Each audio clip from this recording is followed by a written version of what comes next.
Hello everyone, जैसा कि आप सभी को मालूम होगा कि आज है 21 फरवरी 2023 और आज हुआ है बिहार बोर्ड कक्षा 10वीं वालों का सेकंड सिटिंग में संस्कृत का एग्ज़ाम पेपर। और इससे पूछे गए थे 1 से लेकर 100 तक के ऑब्जेक्टिव क्वेश्चन। और आज की इस वीडियो में हम लोग 1 से लेकर 100 तक के जितने भी ऑब्जेक्टिव सवाल पूछे गए हैं उन सभी ऑब्जेक्टिव क्वेश्चनों का सलूशन इस वीडियो में हम लोग करने जा रहे हैं। देखिए, सबसे पहला सवाल पूछा गया था कि संबंधने च सूत्र के प्रथमा विभक्ति किस वाक्य में है। तो यहाँ पे हे मोहन प्रथम पुस्तकम पठ यानी क्वेश्चन का राइट ऑप्शन डी में दिया गया था। इसके बाद में है कि घनंतु किस धातु का रूप है। तो यहाँ पे हन धातु का हो जाएगा। फिर है कि राजन शब्द में प्रथमा विभक्ति एक वचन का रूप क्या होगा। तो रागिया होगा, जो कि ऑप्शन ए में है। उसके बाद में है कि मई पद का मूल रूप क्या होता है। तो ये अस्मद होगा। अन्वेषण में आपका जो उपसर्ग है दोस्तों अनु जो एसन होता है, तो अनु दिया गया है उपसर्ग। हिरणमयन में कौन सा प्रत्यय है। तो हिरणमयन, देखिए यहाँ पे ये आपका जो प्रत्यय है दोस्तों वो मतु प्रत्यय लगा हुआ है।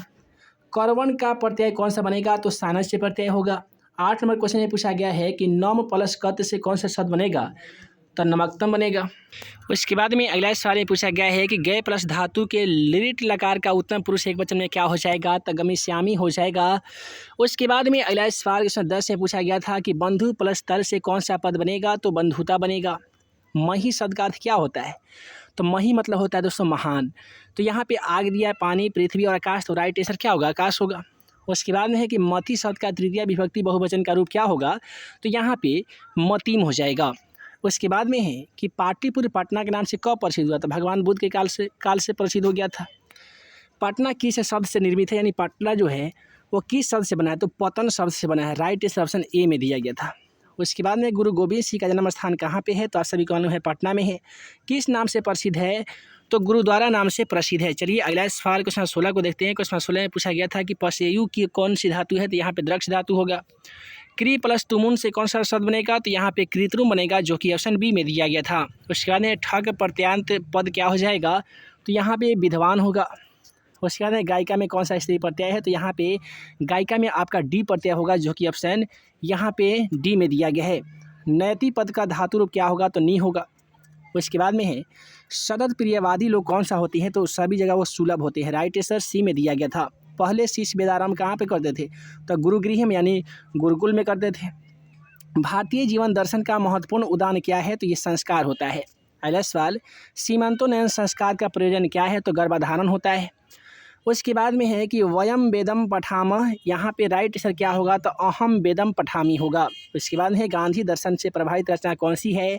तो वह है दोस्तों मधुर विजयम। अगला सवाल अस्पृहा का क्या अर्थ होता है। तो अस्पृहा का मतलब होता है समीप, यानी ऑप्शन ए इस क्वेश्चन का राइट आंसर होगा। हमारी मातृभूमि कैसा है। तो आप सभी को मालूम होगा कि अयम मातृभूमि वत्सला निर्मला वत्सला, यानी राइट आंसर ऑप्शन डी में दिया गया है। उसके बाद में है कि निम्नलिखित में से गृहस्थ जीवन का संस्कार कौन होता है। तो यहाँ पे विवाह संस्कार जो है वो गृहस्थ जीवन का संस्कार बताया गया है। कंपन राय का समय कौन था। तो ये 14वीं शताब्दी का समय था। अगला सवाल है किस पद में व्यंजन संधि है। तो दोस्तों महाजोड़ इस ये स्वर है, स्वर है। ये जो दिया गया है आपका, ये आपका व्यंजन वर्ण है। किस समास में पहला पद विशेषण और दूसरा पद विशेष होता है। तो उसे हम लोग कहते हैं कर्मधारय समास। फिर है अगला सवाल कि यथेष्ट का विग्रह क्या होगा। तो यथेष्ट यहाँ पे राइट आंसर आपका ऑप्शन सी में दिया गया है। अगला सवाल है कि साकम अव्यय के योग से कौन सी विभक्ति होती है। तो द्वितीया होती है। रामेन वनम गतते मृतो दशरथ, राइट आंसर यहाँ पे ऑप्शन बी के साथ चला जाएगा। उसके बाद में कहता है कि कर्ण भारुकम किसकी कथा है। तो आप सभी को मालूम होगा महर्षि भास का है। कर्ण से दान वीरता।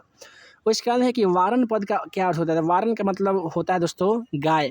उसके बाद है कर्ण से दान वीरता पाठ महतरम भिक्षा याचे किसकी उक्ति है। यानी कर्ण से दान वीरता पाठ में महान भिक्षा याचना करने के लिए कौन बोलता है। तो शक्र बोलता है। राइट आंसर ऑप्शन ए में दिया गया था। कर्ण सर्वप्रथम शक्र को क्या देता है। तो आप सभी को मालूम है साल कारम गौहस्त्र ददामी, यानी सबसे पहले 1000 गाय देता है। उसके बाद में कि लौकिक संस्कृत साहित्य की कवित्रियों में प्रथम कौन है। तो दोस्तों आप सभी को बता दें कि प्रथम जो है वो विजय भट्टारिका है। उसके बाद में है कि अर्थभेद में कितने मंत्रिष्ठाओं ऋषिकाओं का उल्लेख है। तो 5 है। राइट आंसर यहाँ पे 5 हो जाएगा। यथा यमी अपाला उर्वशी वगम्मा भृनी। उसके बाद में दिया गया है यहाँ पे अगला क्वेश्चन अशांति में कौन समास है। तो अशांति यानी नौ शांति आपका नया समास होगा, जो कि ऑप्शन बी में दिया गया है। उसके बाद में देखिए अगला सवाल यहाँ पे बहुत सिंपल क्वेश्चन पूछा गया था कि अलस कथा पाठ में मिथिला का मंत्री कौन था। तो दोस्तों राजशेखर नहीं बल्कि बीरेश्वर था। कौन था दोस्तों, बीरेश्वर था। राइट आंसर यहाँ पे ऑप्शन सी में दिया गया था।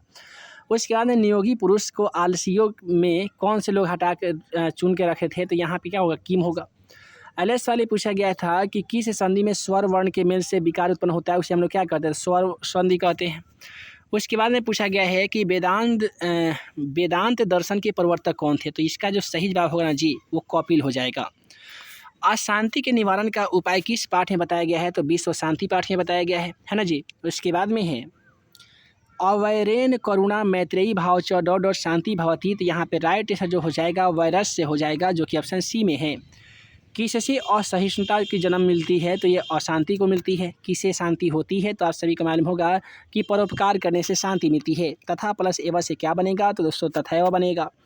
उसके बाद में कहता है कि छंद शास्त्र के प्रवर्तक कौन थे, तो ये दोस्तों थे पाणिनि पिंगल। यहाँ पे पिंगल वाले सही जवाब चले जाएंगे।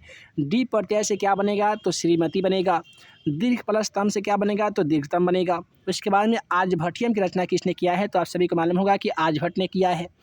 उसके बाद में है कि नीरी अक्षर का प्रत्यय क्या हो जाएगा, तो ल पे प्रत्यय हो जाएगा। उसके बाद चलिए अगला सवाल को हम लोग देख लेते हैं।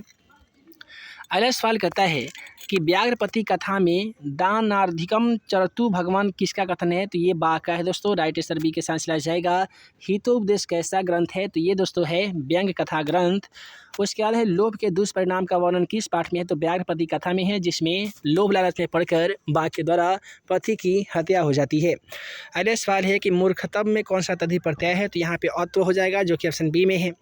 दृष्टम में कौन सा प्रत्यय होगा, तो इसमें भी अक्त प्रत्यय होगा। मंदाकिनी वर्णन पाठ में राम मंदाकिनी नदी को किसको दिखा रहे हैं, तो सीता को दिखा रहे हैं। हितोपदेश रचनाकार नारायण पंडित है, आप सभी को मालूम होगा।